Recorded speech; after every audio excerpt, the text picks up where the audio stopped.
So with tariffs buffeting global markets, we thought it'd be great actually to touch base with Dan Kelly, President and CEO and Chair of the Canadian Federation of Independent Business, CFIB, to ask how the US tariff situation is impacting Canadian small businesses. The CFIB is the largest small business association in Canada with more than 100,000 members now. I remember we used to say the number was a little bit smaller not too long ago. So it's great to see the association is growing. What the CFIB does advocates for small business with all levels of government, as well as providing advice, tools, and savings for its members. Dan has been with the CFIB since '94 and became president in 2012. In 2015, Power and Influence magazine named him as one of the top 100 most powerful and influential people in government and politics. Want to welcome back friend to the show, Dan Kelly. Thanks for spending some time with us today. Hey, no problem. Good to be with you. Thank you so much. And as always, I always like to start off with a pretty general question. We always start there, maybe get a little bit more precise in the questions a little bit after. And again, some of these questions have come up within conversations I've had with individual investors and business owners. So I guess my first question, very simply, is how would you say small business is faring during these volatile times? With the economy in Canada experiencing slower growth, Yeah. obviously tariffs being levied by the United States, would you say small businesses were already experiencing difficulty before the tariffs? Did the tariffs just make things worse? Or was everything going fantastic and then the tariffs has kind of taken things down? How would you say small business is doing right now? Yeah, look, we certainly did have some pre-existing conditions before we hit the tariff mess, and that has not helped Canadian small businesses either, over the last number of months. We're already in a fairly weak position going into this. I'm not talking about just our political situation, but economically, a lot of Canadian small firms, some of course are doing well, happy for those, but a lot are still in really rough shape, much of which is as a result of the years of pandemic closures. We have to keep in mind that it wasn't that long ago. It was only about 3 years ago that we had endured, 2 years of on and off lockdowns, the longest lockdowns in the entire world. And a lot of businesses are still significantly more in debt post-pandemic than they were pre-pandemic, and that has left them in a pretty vulnerable state. Um, and then, of course, we saw optimism starting to slowly creep up a little bit, only for the pandemic issue to hit us hard. And it's that uncertainty that is killing us. I will add that we do a monthly business barometer, and that measures small business optimism in the economy and their confidence in their own business for the next number of months. We measure it for 3 months out and then for the next year. Uh, in our last reading, confidence was lower than at any point we have ever measured. Wow. And that is lower than 9/11, lower than the 2007-8 financial crisis, lower than at any point even during the pandemic.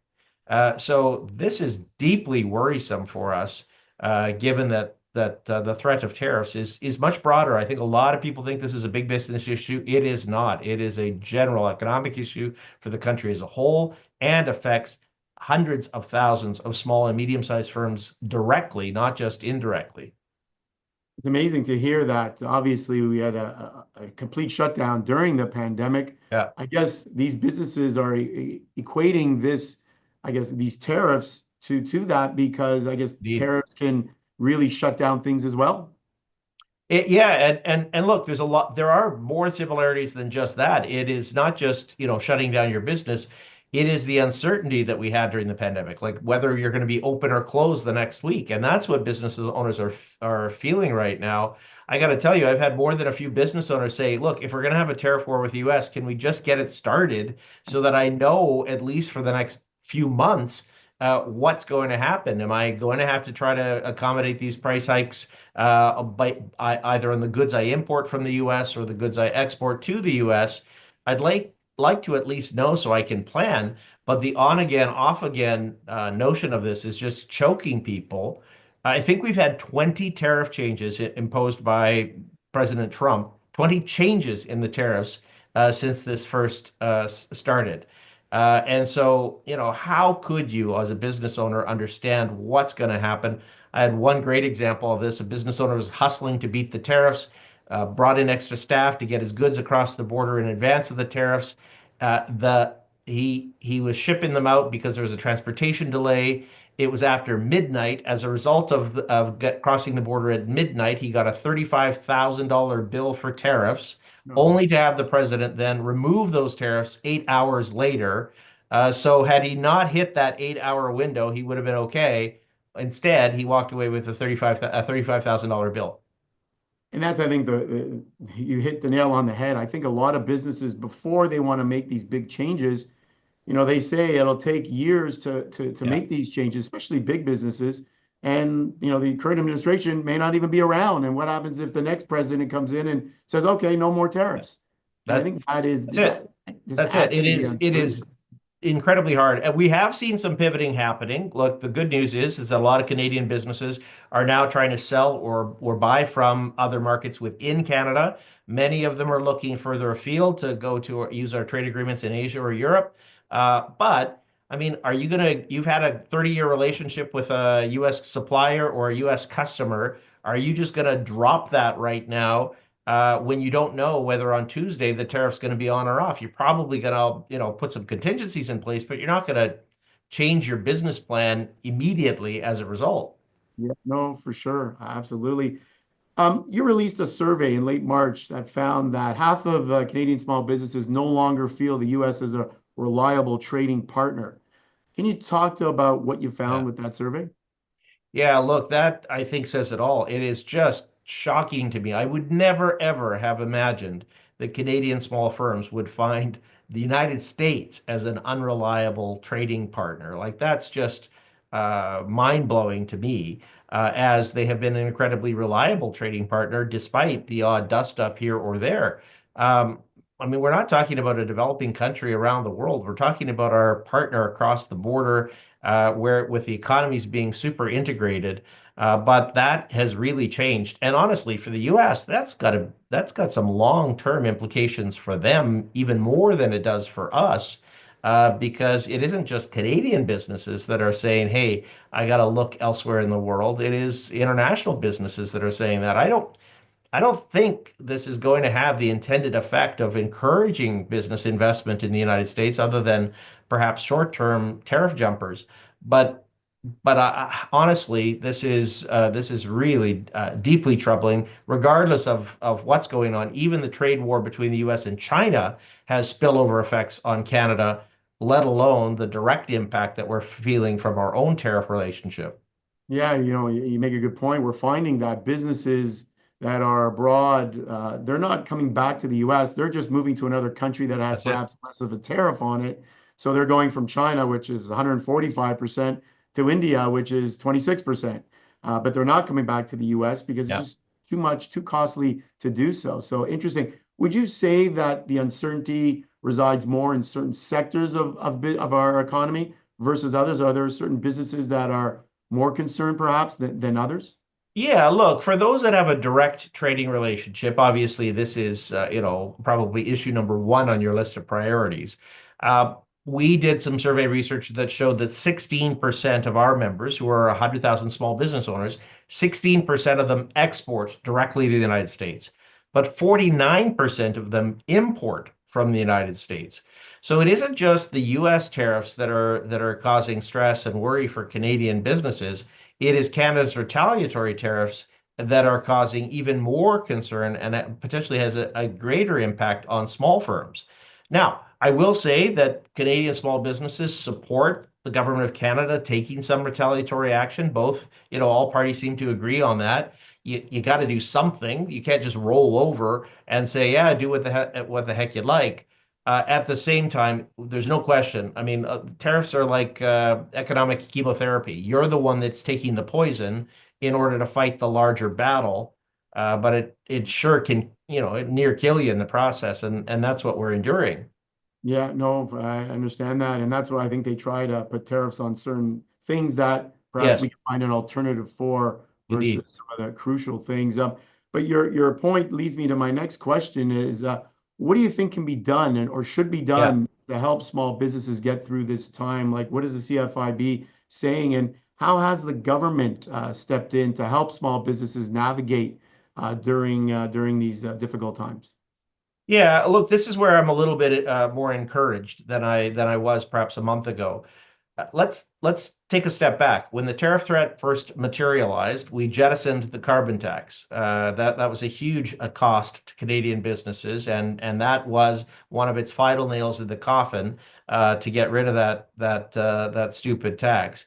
Secondly, the government ditched, important I'm sure to many of your viewers, they ditched the capital gains inclusion rate increase that was intended and planned. Both major parties committed to do that, and in fact, it's now been removed as a public policy measure altogether. So we've already seen two major tax changes that came in some ways as a direct response, not just because of the election, but because of the tariff threat. Third, we're seeing provinces now cooperate more than I've ever seen on getting rid of these unbelievably dumb interprovincial trade barriers, getting rid of stupid rules, but fine little details between provinces that impede trade.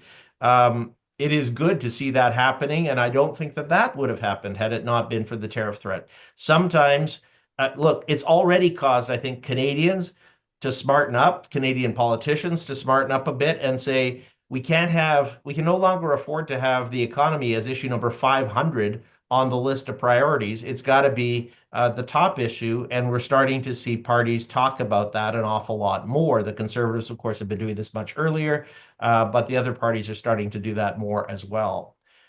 Beyond that, though, there's still a ton of unfinished business. We've got to focus on improving Canada's business competitiveness. It isn't just the tariff problem that we're having with the U.S., as the U.S. government is committed to doing some pretty deep tax and regulatory reductions. We've got to make sure that we are at least somewhat competitive with that if we're going to keep afloat. And I think that there is a pathway for that to happen. We've got, of course, got the election behind us, but there does seem to be more of an understanding that Canada has to get its fiscal house in order than I've seen in at least the last 10 years. Yeah, and I've been a big proponent of tax cuts. Yes. And I know that David Rosenberg, a well-respected economist, recently talked about, making Canada a tax haven, actually, cutting tax right across the board, corporate tax, individual Yep. tax, capital gains tax. Uh, what do you think about that? Do you Yeah. think that that would go a long way to help small business owners if we took a meaningful tax? Like I know the Conservatives Yes. talk about a 15% Yep. tax reduction. I'm not sure exact details. They're kind of vague in general in Yep. that. But would a significant tax cut here in Canada, would that make us more competitive? Would that help businesses? Would that keep businesses here in Ontario or right across the country? What do you think about a big tax cut? Yeah, look, it's long overdue. We have been pushing for this. The total tax burden facing Canadian businesses, Canadians in general, is the top issue of concern to small business owners in ordinary times. Tariffs, of course, trumping that, forgive the phrase, for the moment. But we absolutely have to get back to an agenda of reducing significantly some of the key taxes. We at CFIB, given our members are small business owners, are very focused on the small business corporate tax rate, both the rate itself, the thresholds, trying to raise that up. I've noticed several provinces have now moved it beyond 500,000 and beyond. On the capital gain side, there was some progress. There was a planned increase in the lifetime capital gains exemption from 1 million to 1.25 million. That needs to happen. But I am pushing for some more significant capital gains reductions, especially for entrepreneurs, to get money moving in the economy in a big way. So we've got lots and lots of issues on the micro and macro side to deal with.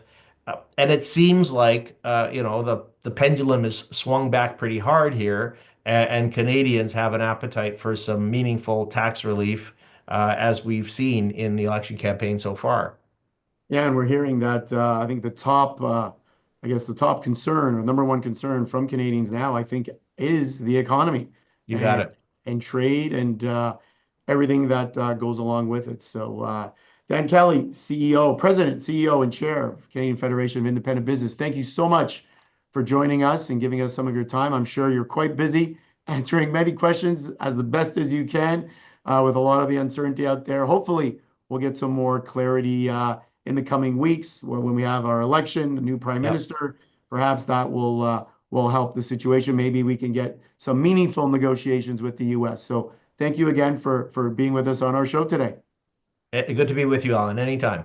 All right, all the best. Take care.